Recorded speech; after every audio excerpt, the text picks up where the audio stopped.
Alright, today we are going to be planting this lovely Natchez crepe myrtle in this hole right here. It's kind of just a basic show you how to plant things and have the best success of it not dying on you. So first of all, we're going to dig a hole. I've already got it dug there.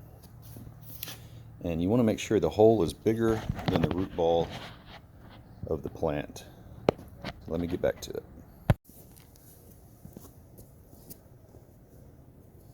And now we're going to test fit our root ball into the hole. And sometimes these things don't come out very easily.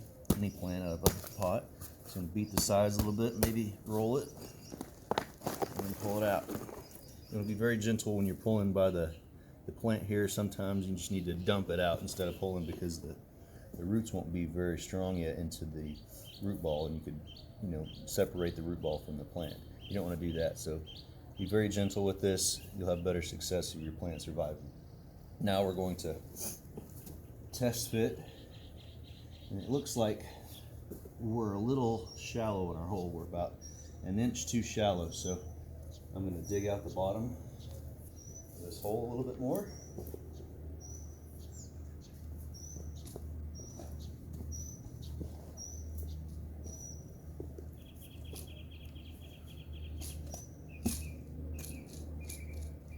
The other thing I like to do is I like to kind of break up the bottom of the hole, and this works a lot better.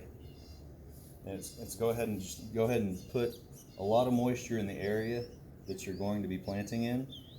That way, when you water later, the ground's not absorbing all the moisture you put into your when you're trying to water your plants. The ground's not absorbing all the moisture like a sponge. You want to build up a nice stand of moisture in your soil before you plant. You don't want it muddy. And now let's test fit this plant again, and that's about right. And one thing I suggest you do is you take your water hose with a sprayer nozzle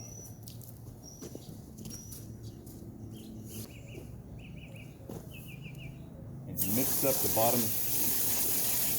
the bottom of your hole.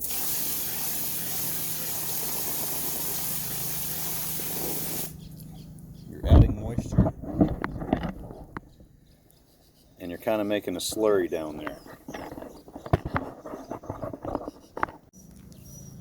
Alright, we've got the slurry in the bottom of the hole, nice and wet. It's got standing water actually.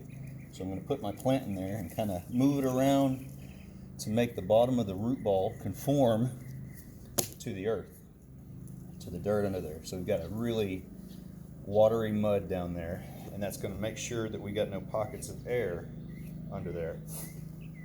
And work it around, situate your plant the way that it looks the best from wherever you'll be viewing this plant from,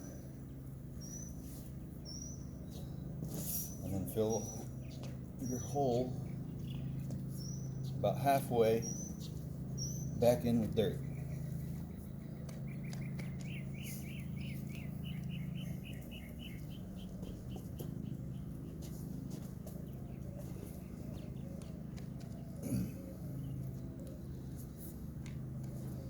And now we're going to put some more water in it and kind of water pack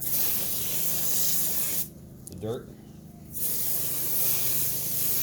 around your plant. With those two things, we're getting rid of all the air that could be trapped around your root ball. And we're also watering very heavily on this first day to make sure we have plenty of moisture in the soil. And now I'm going to add some more dirt.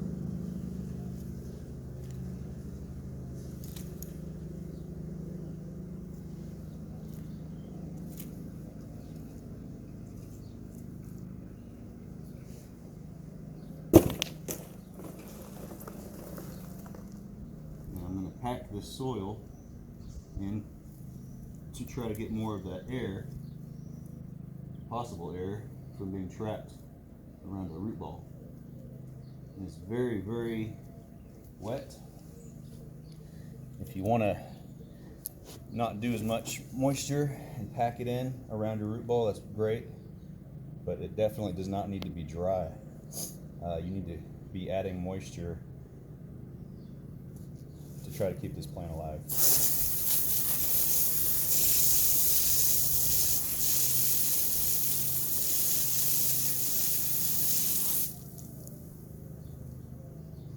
And if you'll notice, the dirt around this plant is a little higher than the grade. Some of this dirt will settle and compact, and you don't want a deficit, or you don't want to leave the crown of the plant or the root ball exposed. So you're wanting to have all that extra dirt built up so that when it settles, you'll still be, your root ball won't be exposed. All right, we've got our plant planted, and now we can load up any extra dirt into our empty container.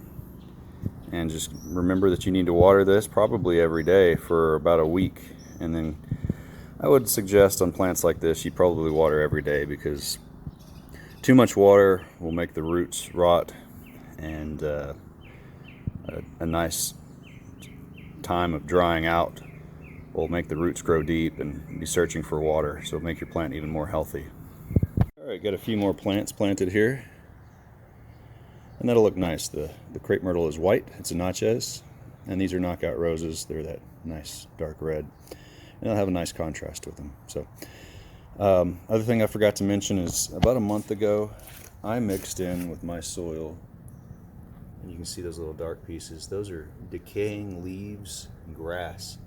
You can just mow that up, you can till it into your soil. You don't have to do that, but it will in the long run make your soil a little more healthy, and probably make your plants bloom more and just more healthy in general, because you have that nice organic matter. The other thing I want to mention is soil types. If you don't know much about soil types and you're going to get into any sort of planting, you need to know what kind of soil you're digging in and do some research on that. Clay is something you do not want to plant anything in, because it'll hold water and your plants will get root rot and die.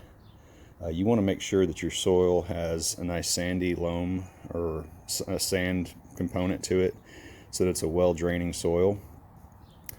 This is very important. I've seen it over and over again where people have a layer of clay about a foot down, or the whole thing's clay, the whole bed is clay, and they start watering and it just holds water like crazy. Your roots and your plants will drown in that type of substrate. So make sure you dig down, figure out what kind of soil you have before you plant anything.